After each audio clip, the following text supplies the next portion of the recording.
At least that complaint about not enough money in the hands of the middle class, that complaint seems to have been taken care of in fair measure, to be fair to the government and to the finance minister. But will this kickstart the virtuous investment cycle? Will this kickstart again the consumption cycle?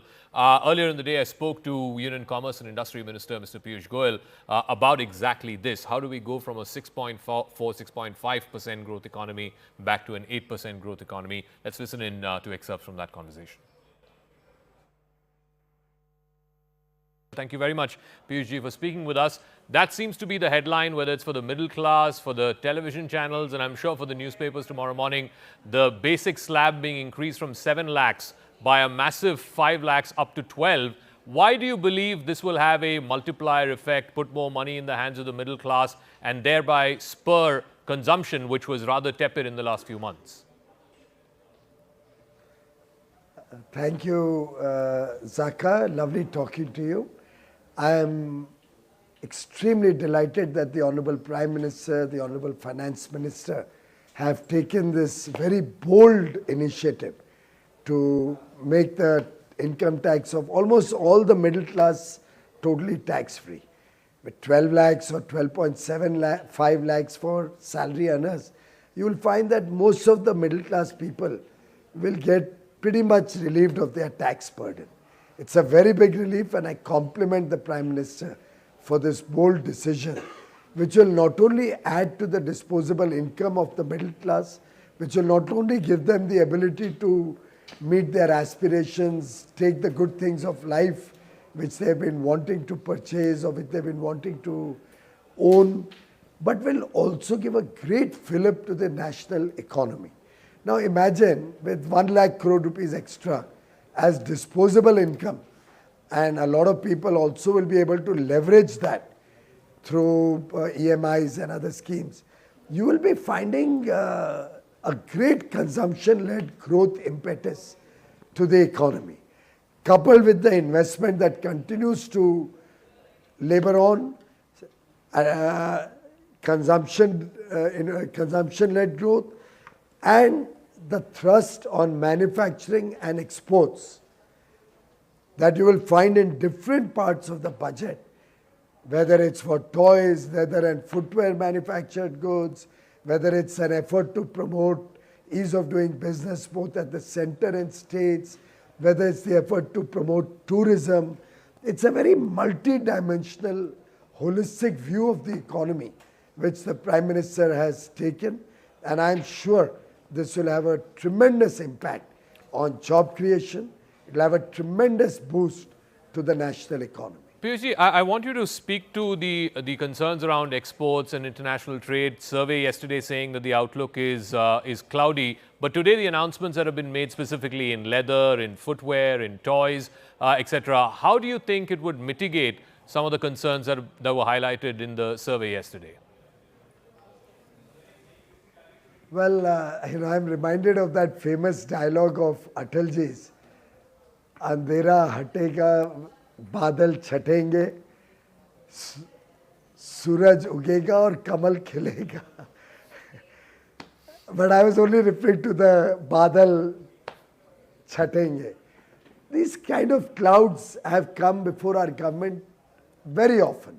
After all, 2 years of COVID, 2 global wars going on, we've had a series of challenges. Prime Minister Narendra Modi, through his deft handling of the situation, has converted every challenge into an opportunity for the country.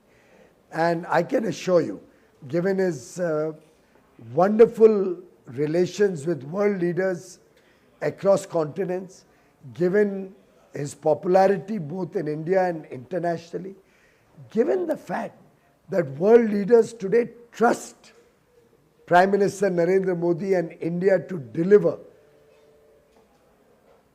we are today experiencing the best time that India could imagine in this turbulent world.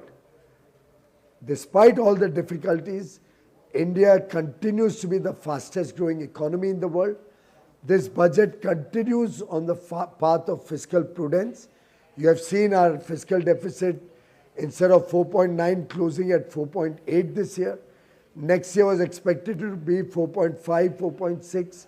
Now it's targeted to be 4.4. Our debt to GDP ratio is falling. Foreign exchange reserves are comfortable. We are in a sweet spot. And with the reduction of several tariffs today, we have signaled that we are going to promote Atmanirbharta, domestic manufacturing, as well as integrate ourselves with the world economy. The opposition has been saying this was an opportunity for, some big bang reforms. We've been talking about land reform, labor reform, etc. For a number of years now. Divestment, we didn't hear anything in the budget speech about divestment. How would you speak to those concerns? Well, I think the opposition is unable to understand the meaning of the word reform. This is one of the most reformist budgets that I have seen in a long time. Now, every element of our work, of our economy, is going through a continuous transformation. Now, let us for a moment take the Jan Vishwas bill. We've already come out with one. The second is on the anvil. We have identified 100 items. We are inviting public to give us more ideas. Industry, private sector, both at the center and states. Now we are involving the states in the ease of doing business. We are trying to incentivize them, as Nirmala ji mentioned. We are going to try and work with them to make it like a challenge to attract investment among states. We are working with states to promote tourism. So 1.5 lakh crore has been kept as a 50-year zero-interest grant loan. Now that's as good as a grant. You know that Zaka, after 50 years, when that loan is repaid at zero interest, is almost like, like a grant. Yeah. You pay back maybe 1 or 2% on net present value. So with that, we are going to incentivize states to promote 50 new destinations, to provide last mile connectivity, to plug the leakages in their ease of doing business systems. So Prime Minister Modi is using innovative tools to promote well-performing states, to encourage states to compete with each other, to encourage investment through the length and breadth of the country. He wants to see balanced growth. Right from 2014, Prime Minister has focused on the Northeast. He's focused on East India, that they should develop, without which India cannot develop. Right from 2014, he has believed in our youth, in the startup ecosystem, which the Startup India was launched on 16 January 2016. And today is the world's third largest startup ecosystem.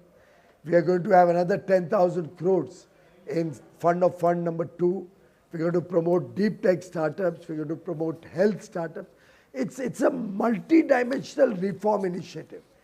Very difficult for the opposition to understand what wonderful future the country is looking up to under Prime Minister Modi's leadership. All right, Minister Piyush Goyal, we'll leave it at that. Thank you very much for joining us here on our budget coverage on CNN News 18.